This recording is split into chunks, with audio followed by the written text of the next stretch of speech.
हो गई। चलो बेटे रिफ्रैक्शन पार्ट चल रहा हमारा, कल पहला लेक्चर किया था, रिफ्रैक्शन ऑफ लाइट शुरू किया था हमने, जिसमें हमने रिफ्रैक्टिव इंडेक्स किया था। बेटे कॉपी खोलो, सौम्य कुमार ड्राइंग छाट दो, ठीक है। जिसमें हमने ना रिफ्रैक्शन में refractive index, absolute refractive index, फिर relative refractive index, significance of refractive index, refractive index किस पे डिपेंड करता है, what changes occur when light travel from one medium to another, speed change होती है, वेवलेंथ चेंज होती है, फ्रीक्वेंसी और फेज चेंज नहीं होता, ये पढ़ा था हमने, ठीक है। फिर लास्ट टॉपिक शुरू किया थी रेक्टेंगुलर ग्लास स्लैब, तो अपनी कॉपी पे लिखो पहला, ठीक है, refraction through rectangular glass slab. और कुछ क्वेश्चन है इंपॉर्टेंट है, एक तो है कि शो दैट, लिख लो क्वेश्चन जो डिस्कस करेंगे आज, show that incident ray and emergent ray are parallel, भेजिया भी किन्नू जे, show that incident ray and emergent ray are parallel, ठीक है। और सेकेंड क्वेश्चन एक और आता है, on what factors lateral displacement depend, on what factors lateral displacement depend, किहड़े फैक्टर्स के ऊपर लेटरल डिस्प्लेसमेंट डिपेंड करती है, असीं पढ़ना, ठीक है। सब तो पहला तो देखो रेक्टेंगुलर ग्लास स्लैब, बेटा ध्यान रखना ग्लास स्लैब क्यूबॉइड होनी चाहिए, अगर एदा कोई एज या साइड डिस्टॉर्ट हो गई it will not behave like glass slab, it behave like prism, ठीक है। यह पूरा की होना चाहिए क्यूबॉइड फॉर्म के होना चाहिए, उधर चल पिछों, ठीक है। PQRS ए वाली रे की कहांगे, इंसिडेंट है, रिफ्रैक्टेड है कि एमरजेंट है, इंसिडेंट है। इस जगह की बनना नॉर्मल N1, ए कि एंगल है, एंगल ऑफ इंसिडेंस I1, यानी सिंपल असी I कह दें। अच्छा इत्थे ए है वैक्यूम तो यह ग्लास, वैक्यूम च लाइट की स्पीड C होंगी है, ग्लास के विच होगी VG, C is more than VG, ठीक है। रिफ्रैक्टिव इंडेक्स फर्स्ट मीडियम का कितना है 1, रिफ्रैक्टिव इंडेक्स सेकंड मीडियम जो ग्लास होंगे जनरली होंगे 1.5, सो μ2 इज ग्रेटर दैन μ1। कल लास्ट लेक्चर से असीं पढ़िया सी, जिस मीडियम की गल करांगे उहदा absolute refractive index into product of angle in that medium. First medium में कितना एंगल बन रहा है नॉर्मल के साथ I, सेकंड मीडियम में बनेगा R बनेगा। अब हम देखना है कि I बड़ा होगा कि R बड़ा होगा, ये बताओ कौन सा एंगल बड़ा होगा।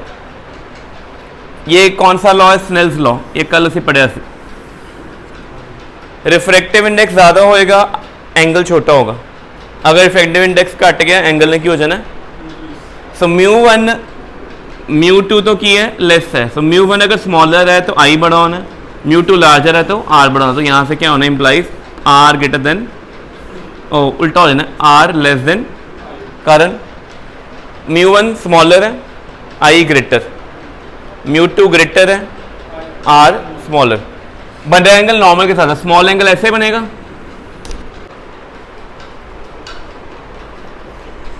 देखो यहाँ पे एक बार रिपीट कर लेते हैं। फर्स्ट मीडियम वैक्यूम है μ1, सेकंड क्या है μ2 ग्रेटर देन μ1, ये दोनों की है एब्सोल्यूट रिफ्रैक्टिव इंडेक्स, ठीक है। ये कौन सा लॉ है, स्नेल्स लॉ। स्नेल्स लॉ कहता है product of absolute refractive index and sine of angle made with normal.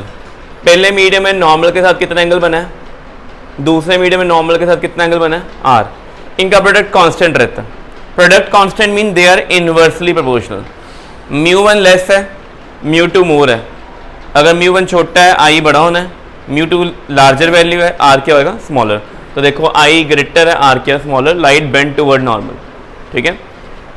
Second case इथों की लाइट ने इधर जाना है, बट पहले हम बात कर रहे हैं कि PQSR के पैरेलल है, क्यूबॉइड है ना, रेक्टेंगुलर ग्लास स्लैब, तो कहते हैं कि N1 normal N1 and normal N2 भी क्या होने हैं पैरेलल। रीजन क्या है, लाइन सेगमेंट परपेंडिकुलर टू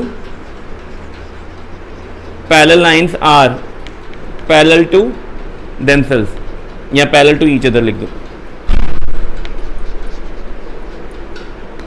ठीक हो गया। अगर दो लाइन सेगमेंट्स आपस में पैरेलल है तो उनके परपेंडिकुलर भी क्या होते हैं पैरेलल होते हैं। तो बताओ ये अगर एंगल आ रहा है तो ये एंगल कितना होगा, ये एंगल आ रहा है कितना, रीजन ऑल्टरनेट इंटीरियर एंगल। अच्छा लाइट अब ग्लास से जानी वापस एयर में, क्या जाना है, ग्लास से। अब ये फर्स्ट मीडियम है, ये कौन है, ये रिफ्रैक्टेड ज़्यादा है तो यहाँ पे एंगल छोटा बनना है, यहाँ पे रिफ्रैक्टेड कम है तो एंगल क्या बनना है, बड़ा बनना है। तो इसने क्या होना है, ऐसे, ठीक है। अब हमने पहले तो ये प्रूव करना है कि ये इंसिडेंट रे ये है, दिस इज रिफ्रैक्टेड रे, ये कौन है, एमर्जेंट। इंसिडेंट ते एमर्जेंट रे पैरेलल है, पहले से ये प्रूव करना है। ये पैरेलल तब आएंगे अगर आई और ई क्या हो जाए, सेम हो जाए, तब प्रूव होना है। फिर हमें चेक करना है ये क्या है, ओरिजिनल पाथ है ना, original path and emergent path में जो गैप होता है, the distance between the gap between the two paths, इसको बोलते हैं लेटरल शिफ्ट। की बोलना है नो, लेटरल। लेटरल शिफ्ट किन किन फैक्टर ते उत्ते डिपेंड करता है, ये फाइंड आउट करना हो, ठीक है। सॉल्व करांगे, थोड़ी कैलकुलेशंस करांगे, देने की बंदा शुभ जा चौक लाया 2-3, ठीक है। देखो पहला बेटे 1μ2, 1μ2 कौन होता है, एब्सोल्यूट रिफ्रैक्टिव इंडेक्स है कि रिलेटिव रिफ्रैक्टिव इंडेक्स है। 1μ2 कौन है, एब्सोल्यूट के रिलेटिव, एब्सोल्यूट होता है दिस इज μ2। अच्छा इतने μ2 μ1 लिखा है, यहाँ पे 1μ2 लिखा है, इनमें फर्क क्या है, सिर्फ μ2 है। इसका मीनिंग लाइट किधे विच एंटर हो रही है, किधे मीडियम सेकंड, ऐसे विच लाइट किधे एंटर हो रही है, फर्स्ट, बट कितनों दी एंटर हो रही है, वैक्यूम। जब इसके ऊपर कुछ लिखा है, यहाँ पे कुछ लिखा है, मतलब कौन है, वैक्यूम से। यहाँ पे क्या लिखा है, 1μ, 1μ2 का मतलब की है लाइट कितों शुरू हो रही है, एंटर किधर हो रही है, सेकंड मीडियम, तो 1μ2 से की होएगा speed of light in first medium to speed of light in second medium. पहला रूल तय होंदा, दूसरा होंदा it is μ2 by μ1। So this is relative refractive index, this is absolute. याद रखना है लाइट 1μ2 जा रही तो ऊपर μ2 बाय μ1 आना है। और एक और होता है साइन आई बाय, बहुत सिंपल है, ये यहीं से बन जाता है। अगर आप देखो ना यहाँ पे μ2 के नीचे μ1 ले जाओ equal to sine i by sine r, तो ये चारों चीज़ें आपको पता होनी चाहिए, ठीक है। ये कहाँ पे है, एट पी क्यू, ठीक है। पी क्यू सरफेस पे इंसिडेंट एंगल कितना है, आई, ते रिफ्रैक्टेड एंगल कितना है, आर, ठीक है हो गया। सेकेंड रिफ्रैक्शन कहाँ पे हो रही है, पहली पी क्यू पे हुई है, दूसरी रिफ्रैक्शन कितने हुई है, एस आर लिखो, एट एस आर की होएगा, एस आर 1μ2 के 2μ1 एस आर थे, light is travelling now from 2 to 1 की लिखा गए थे 2μ1, एक ही बनेगा v2 बाय v1 μ1 बाय μ2।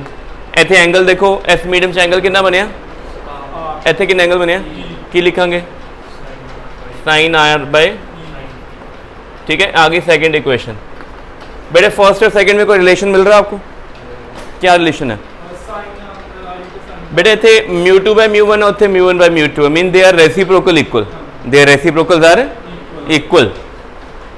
सो 1μ2 जड़ा है वो 1/2μ1 दे इक्वल है। एनू कहते हैं प्रिंसिपल ऑफ ऑप्टिकल रिवर्सिबिलिटी, क्या बोलना है इसको, प्रिंसिपल ऑफ। इसका मीनिंग ये है, आपने यहाँ पे पाथ में अगर ऐसे परपेंडिकुलर प्लेन में रख देते हैं ना, बिल्कुल परपेंडिकुलर प्लेन में रख देते, की होना सी, लाइट ने हिट करके अपना पाथ रीट्रेस करके चले जाना सी। सो अगर तो ये नोट्स देखो ना, नोट्स से ऑप्टिकल रिवर्सिबिलिटी भी दसी हुई है, the just place perpendicular plane mirror, ठीक है। अच्छा ये दोनों रेसिप्रोकल इक्वल है, तो क्या ये वाली टर्म और ये वाली टर्म बिल्कुल इक्वल आएंगे कि इनके रेसिप्रोकल इक्वल आएंगे,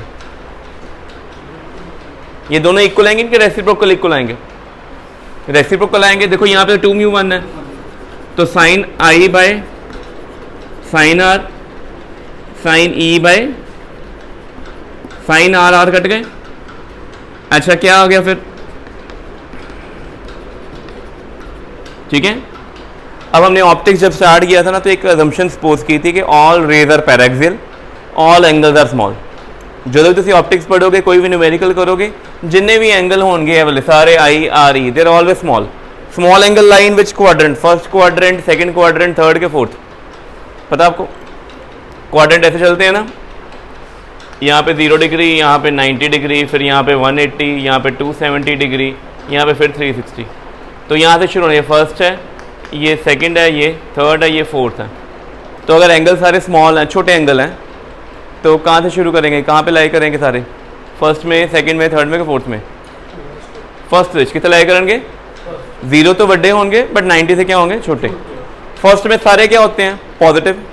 और अगर sine i equal to sine r आ रहा है तो फर्स्ट क्वाड्रेंट में अगर एंगल लाई करता है तो आई इक्वल टू क्या आना है? आर।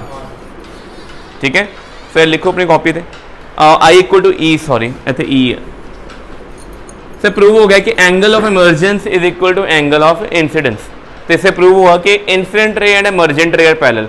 2 मार्क डेरिवेशन है, बहुत सिंपल है, अंडररेटेड डेरिवेशन है। चांसेस हमें लगता है कम आएंगे बट पेपर में ऐसी डेरिवेशन आ जाती है 2 नंबर की।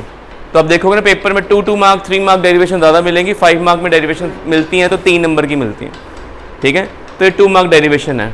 तो पहला पार्ट तो हो गया हमारा, यहाँ पे कर ले नोट, लिखो जल्दी है।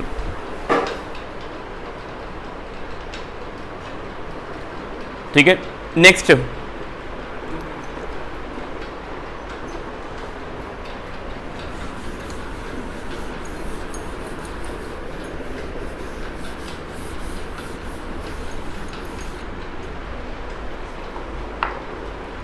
नेक्स्ट टॉपिक सर को केड़ा है?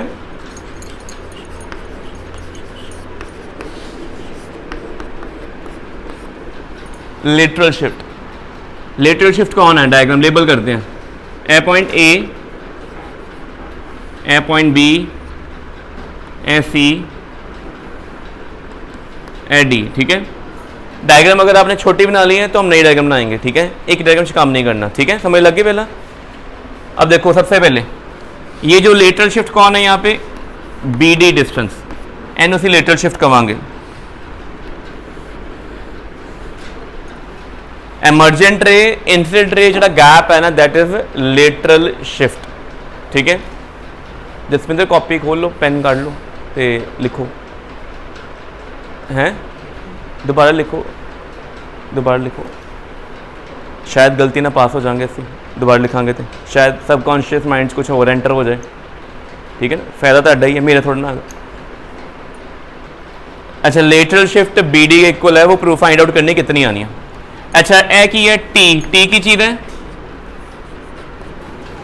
थिकनेस स्लैब की। तो सबसे पहले काम करते हैं इस ट्रायंगल में। बेटा ये ए है, ये आर है, ये सी है और ये बी है। हाँ बेटे डायग्राम बनाई है ना, लेबल कर लो, उसके बाद नवी बनानी है छोटी छोटी, ताकि तुम बाद च मिक्स ना हो जाए, समझ ना लगे की होया। कई ट्रायंगल की गल कर रहे हैं, ए सी बी बना ली, टी की है थिकनेस।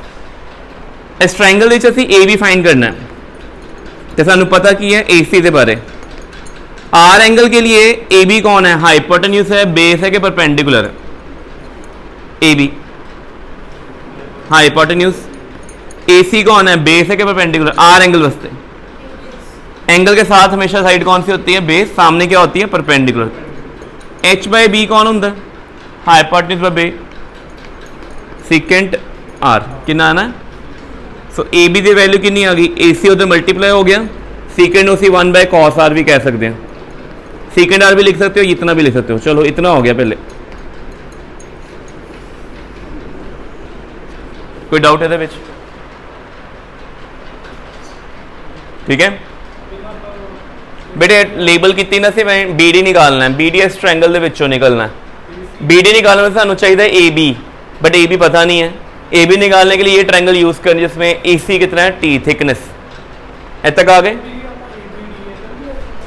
ए बी डी तो ट्रायंगल जो ए बी डी की गल करांगे उदों देखांगे ना, हले की गल कर रहे हैं। एक ही ट्रायंगल है, ये A B D triangle angle तो आना ही नहीं ना। हुण असीं यह हो गया, नोट कर लिया। नेक्स्ट ट्रायंगल केड़ी आएगी? यह देखो,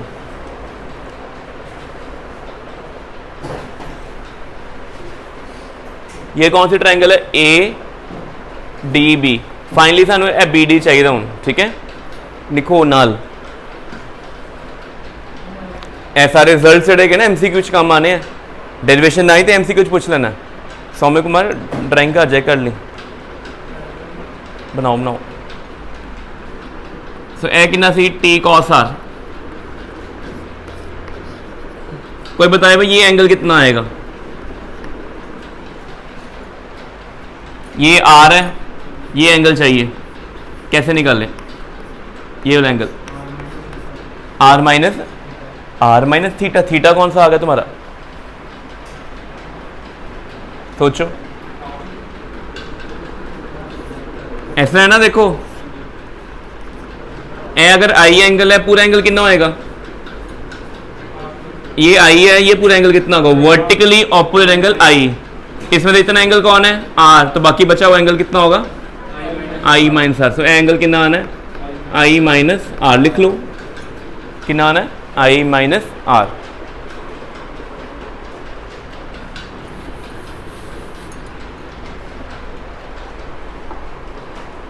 पेपर में अगर कोई एमसीक्यू आ जाए, न्यूमेरिकल आ जाए, डिपेंडेंस पूछ लें, तो डेरिवेशन याद होगी तो 2 मिनट का काम होता है। हम रिजल्ट ड्राइव कर लेते हैं, फिर डिपेंडेंस चेक कर लेते हैं। इस ट्रायंगल में बताओ निकालना हमने, बी डी है, प्रोवाइडेड ए बी, ठीक है। सो ए एंगल वास्ते बी डी कौन है? परपेंडिकुलर है कि बेस है कि हाइपोटेन्यूज? इस एंगल के लिए परपेंडिकुलर। ए बी हाइपोटेन्यूज बेटे 90, देखो हाइपोटेन्यूज। पी बाई एच कौन होता है? से क्या बनेगा?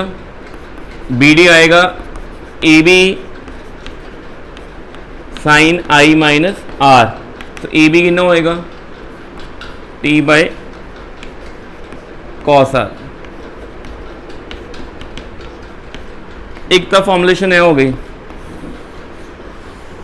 इतों इंफॉर्मेशन मिल रही है, जितनी ज़्यादा थिकनेस करोगे बी डी क्या होएगा? इंक्रीज करेगा। Straight line variation. पेपर में तो एमसीक्यू में ग्राफ आ जाता होता है कि how lateral shift very with thickness. तो की ग्राफ बनेगा बी डी का? अगर बी डी का ग्राफ टी ना प्लॉट कर रहे हो तो ग्राफ क्या आएगा? Straight line. एमसीक्यू पावर 1 है, ठीक है। कॉस और साइन में कभी ग्राफ नहीं आना। रीजन क्या है? आई आर एंगल स्मॉल है 1 डिग्री, 1.5 डिग्री, 2 डिग्री, उनके साथ कभी वेरिएशन नहीं आएगी, थिकनेस से ना लाएगी। तो जितनी मोटी ग्लास स्लैब लोगे लेटरल शिफ्ट उतनी ज़्यादा मिलेगी, ठीक है।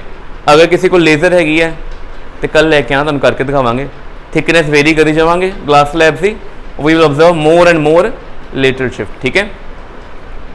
ਇਹ चीज़ क्लियर होगी पहला? कोई डाउट है? ठीक है। इनू हुण थोड़ा सी एडजस्ट करांगे, थोड़ा मैनिपुलेट करना रिजल्ट नू,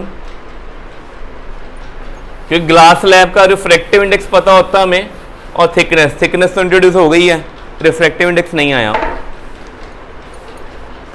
जो भी तुम ऑप्टिक्स पढ़ना है ना, याद रखना है i r e, they are very small angles, very important. हमेशा ऑप्टिक्स, चाहे रे ऑप्टिक्स पढ़ें चाहे वेव ऑप्टिक्स पढ़ें, all angles are small, minute, ठीक है। ओदा मतलब की है i r comma e arrow zero, मतलब they approaches to zero, they are nearly zero. Zero का मतलब होया 1.1 डिग्री, 0.5 डिग्री, 0.7 डिग्री, बहुत छोटा एंगल होएगा, ठीक है। और अगर एंगल छोटे होते हैं, स्मॉल होते हैं, देन साइन आए, टैन आए, इधर लिख देंगे, साइन आए, टैन आए, आए तीनों की होंगे सेम। तो चाहे जिथे साइन लिखे हो मैं टैन लिख दा, चाहे मैं साइन टैन दोनों हटा दा, कोई फर्क नहीं पड़ेगा। सो देखो यहाँ पे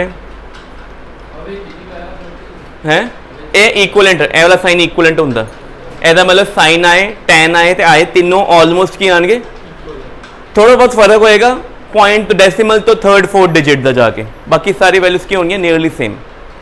हुन मेन चीज़ ये फॉर्मूला है ना, कॉस के बारे में कुछ नहीं बताया गया तो कॉस को ऐसे लिखेंगे, उसको हम चेंज करेंगे। पहले यहाँ पे करते हैं, देयरफॉर लिखो बी डी क्या बनेगा मेरे पास? टी बाय कॉस आर, बेटे वीडियो चल रही है, t by cos r, i minus r आ गया, लिखता साइन हटाता, क्यों हटाया sine? Because angle are small, we can change sine i to only i. I common निकाल लो, 1 माइनस आर बाय आई, होर शिफ्ट कर लो, आई बाय आर कर सकते हैं। ठीक है, जो असी कर रहे हैं ना इनू कहिए ना बाल की खाल उखाड़ रहे हैं, होर कुछ भी नहीं गा। ठीक है, रिजल्ट बनाने की बड़ी एक कोशिश की जा रही है, किसी तरीके रिफ्रैक्टिव इंडेक्स आ जाए, क्योंकि रिफ्रैक्टिव इंडेक्स हमेशा गिवन होता है। थिकनेस आ गई हुई है, रिफ्रैक्टिव इंडेक्स नहीं आया, वो लेके आ रहे हैं।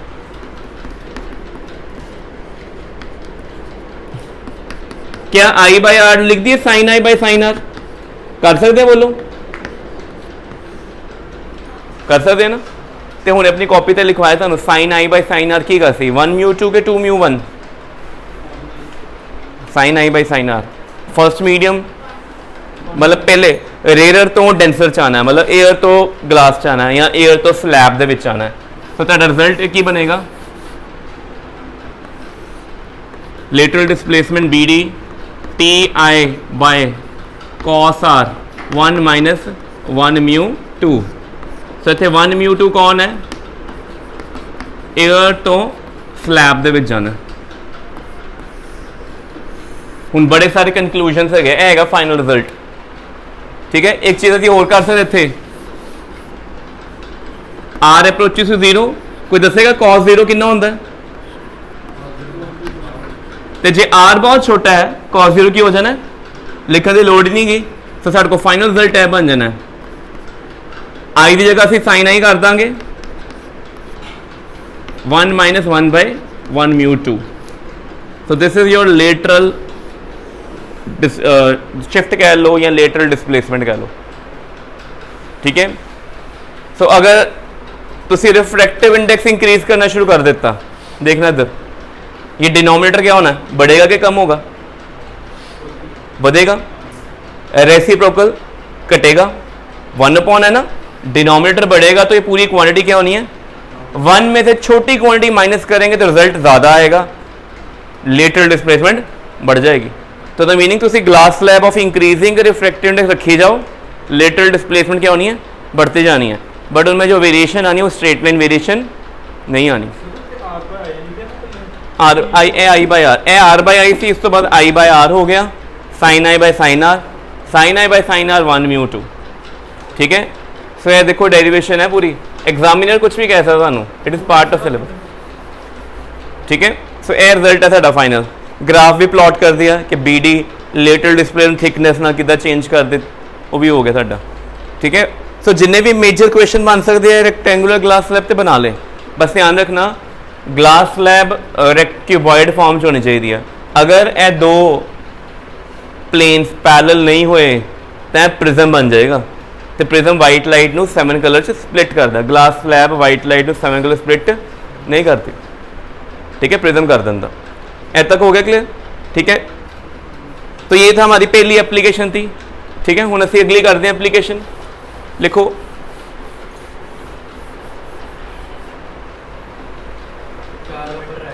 कितना टाइम रह गया, अगला लेक्चर भी मेरा ही है। हाँ मेरा ही है, मेरा ही है। चलो इनू ऑफ कर दो, बाकी नेक्स्ट लेक्चर करते हैं। ओके।